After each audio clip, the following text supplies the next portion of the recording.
Any Steelers fans coming into town? You want to hang out?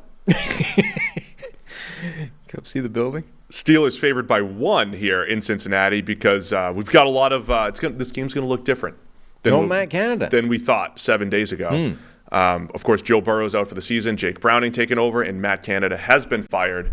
And so we got a new offensive play caller in Pittsburgh. I know you guys covered that yesterday on the show. Yeah, new offensive play caller, and now a chance to see what Kenny Pickett actually does without, is he also a problem? Is he one of the reasons they're not targeting the middle of the field or pushing the ball down the field? Or is Kenny Pickett trapped in this system just waiting to break out in a normal offense?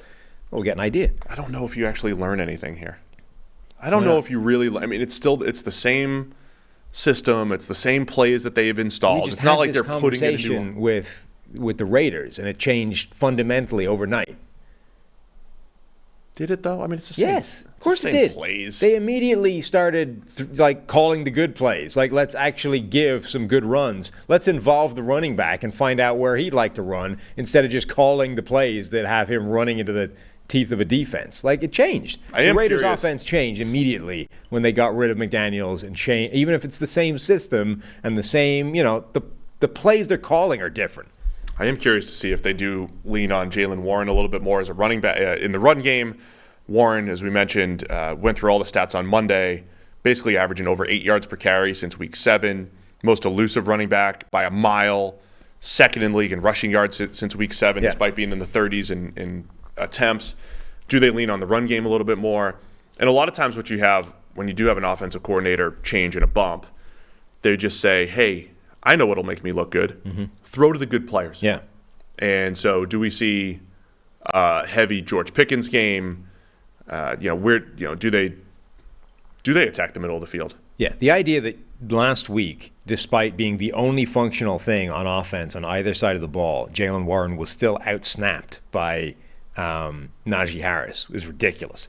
That is something that could easily and should change in a game where the offense coordinator is different. Is you just go, well, clearly this guy is our best player right now. Let's keep him on the field and let's keep him making plays. But the other thing is, it's not like Matt Canada has an offense that doesn't have routes that target the middle of the field, right?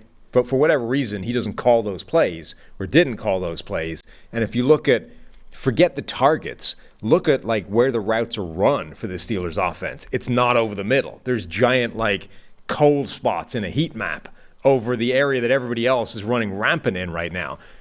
The first change somebody should make who's coming in with this same system, it's here's the offense I've inherited, how do I change it, is all these plays that for some reason have been put over here and thrown in the trash, bring them back. That's what we're doing this week. How much of this is Kenny Pickett, though, too? Well, that's what I'm saying. Yeah, early in the year, Pickett was just missing everything outside the numbers. But it feels like they lean heavily on low percentage throws, right? Yeah. That's why the stats are bad. Which is why it's harder. And then he had a couple week stretch where he's hitting those throws, right? And he's back to not being so good these last couple weeks. So remember, it's just low percentage offense, and so the Steelers need to dial up 10 to 15 high percentage passing plays that aren't just bubble screens. Remember, they had a couple of weeks where Pickens made all these plays over the middle of the field, and it's hey. If you run an in-breaker with Pickens instead of an out-breaker, suddenly the defense doesn't know what to do because you haven't shown that. You don't have to throw 97 straight back shoulders to George Pickens. Right. Kenny Pickett hasn't necessarily been elevating anything, but he doesn't control where the routes are run, right? That's an offensive scheme thing. Forget about targeting. If you're just looking at targets, you could make the case that it's either one of them. For some reason, Pickett's not targeting the middle of the field versus for some reason Matt Canada's not calling those plays. In terms of route run, where the actual plays are designed to go, that's the thing that Pickett doesn't control. So that's the part that should change. If he still doesn't target the middle of the field, then now we can have a conversation. But now, I think you should expect this offense to look different in terms of the areas of the field it's targeting, and then we will get to see if Kenny Pickett and this group of skill position players that looks good on paper can actually elevate their play. Cincinnati on the other side, you got Jake Browning, who,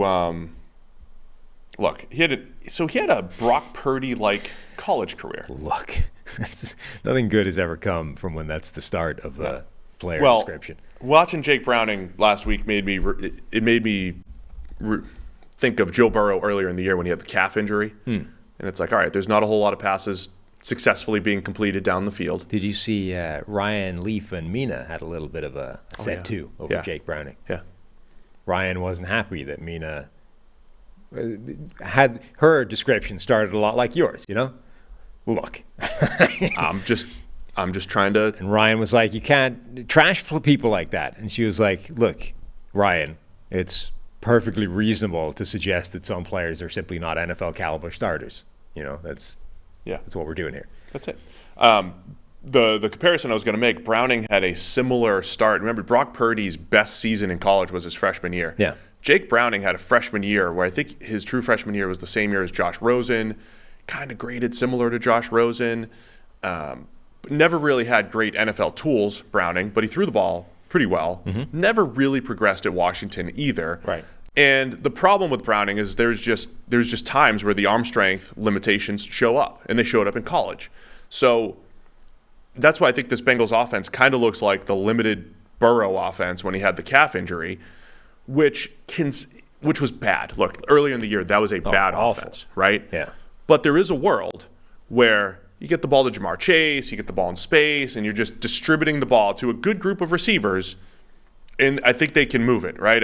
I know it was bad when Burrow was doing this and they didn't have any sort of downfield passing attack, but it's also like arm strength doesn't mean you can't hit a 40-yard pass. Like those aren't off the table with him as the quarterback. So I'm just saying, I think there's the world where Browning can just sit back, make good decisions. The problem is, under pressure, I think the physical limitations show up more for Browning. I mean, look, my expectations for a Browning-led Bengals offense are not high.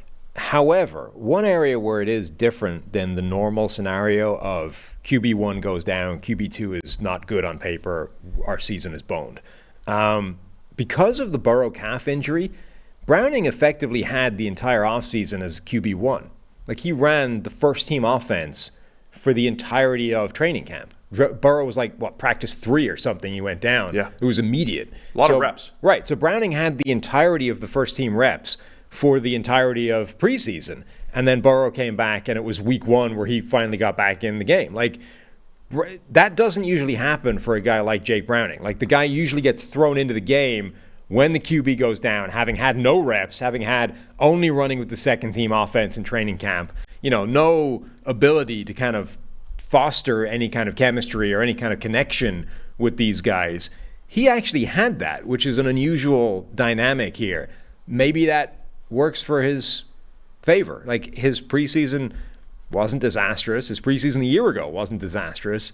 And he actually had a full offseason effectively with the first team this year. That alone, I think, is an intriguing thing to watch simply for, does that matter at all? Yeah. Like, was that a thing that actually changes how he can play this week? Or is that just fluff? And ultimately, Jake Browning being Jake Browning is going to be the single biggest determining factor here. The one other thing I think that's going to be a challenge to figure out here is this Bengals defense. We have complimented them a ton this year when the totality of their body of work is mediocre at best. Cincinnati, they had a 3-week stretch. Cardinals, Seahawks, good offense. Right. 49ers, good offense, where they allowed negative EPA per play. Good defense. They looked like they'd bounce back, and then... But in the last 3 weeks have not been good against the Bills, who just fired their OC, Bills, Texans, and then, of course, the Ravens. So those are 3 good offenses. Yes. Right? So where is this Bengals defense? We thought that they were back and feeling it, and, Lou Anarumo doing a great job. But I don't know, man. It's been kind of hit or miss this year. Yeah, it has. They looked like they turned a corner and started playing like the Bengals of last year. And then you're right, against 3 good offenses, they hit the skids again. So it is a fair question. Like, what exactly is this defense right now? Because it hasn't been outside of a couple of weeks where it was last season, and the Bengals defense under Lou Anarumo that we've become accustomed to expecting. But they have shown the ability to do that in single games, even against good teams. Even if this was Matt Canada and Kenny Pickett going up against Joe Burrow and the Bengals, the Steelers, they play the Bengals tough, man. They could play them tough, so it would have been close. But where are you going with this one? Steelers are favored by 1 coming into town here. Yeah, I think you kind of have to lean for some sort of bounce, not even bounce back, just improvement without Matt Canada. I mean, the universality with the OC bump, new OC bump. Yeah, but like the absolute agreement that Matt Canada was the problem. I mean, it was so universal that it got to the Steelers, who haven't fired a guy midseason since the 40s, right? Like, that's how obvious this was, that he was the problem. So if that's true, if everybody in the world is correct and Matt Canada was the problem, then the problem went away. So we're better now. Yeah, I'll take Pittsburgh. I'll take the Steelers to cover the 1 here. Plus, they're just the team, they just had a dud against Cleveland last week. All right, yeah, we're going to start writing off the Steelers. Nope, they're gonna be 7-4 at the end of this one.